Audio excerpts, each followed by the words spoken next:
There is no formal U.S. declaration of war in Libya. Congress has also not signed off on U.S. involvement there. Ohio Congressman Dennis Kucinich says he plans to introduce a bill to end the operation in Libya based on the War Powers Resolution. He joins us now to explain. Congressman, thanks for being with us. We passed an important milestone yesterday, 60 days since U.S. involvement in Libya began, with no authorization from Congress. When you get back here in Washington, what do you plan to do? Well, you're right, there was no authorization. The president moved to attack Libya without constitutional authority. When I return to Congress, I'll be consulting with other members and introducing a bill that will call for a vote on Libya. We cannot stand by, be a rubber stamp for an administration that chooses to violate the Constitution and, frankly, violate U.S. law, because now he's in violation of the War Powers Act as well. More than 10 years ago, President Clinton was part of the NATO coalition bombing Kosovo and Serbia without complying with the War Powers Act. I know that you opposed that war as well, but how is this different than what President Clinton did in Kosovo and Serbia? 10 years ago, there was a vote in Congress that denied the president the ability to continue to prosecute that war. The thing to keep in mind is the U.S. Constitution has primacy here. Congress has the sole authority to determine whether or not we go to war. Absent an imminent threat, the president doesn't have the ability to order our troops into combat. He can't say, well, he did it for NATO.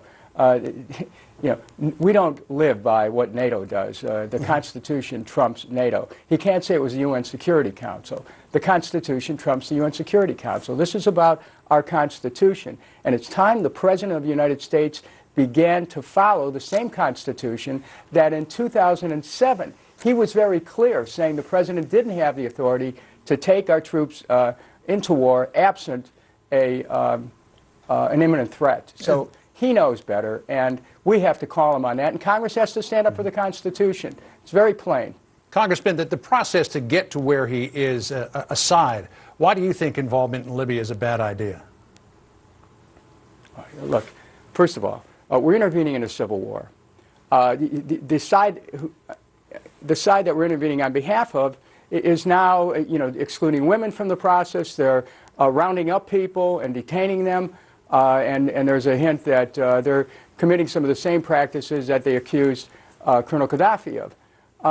Beyond that, isn't this really about oil? Isn't this about the fact that if you look near Benghazi, that's where most of the oil is? Right after the rebels solidified their control of the Benghazi area, they cut a deal with Qatar, a $100 million oil marketing deal.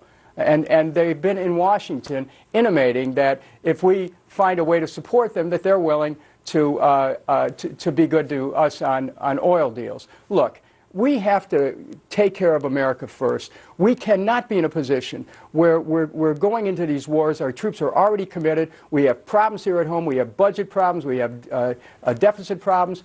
And yet we're ready for another war? Are you kidding me? I mean, this president has to be called to an accounting on this.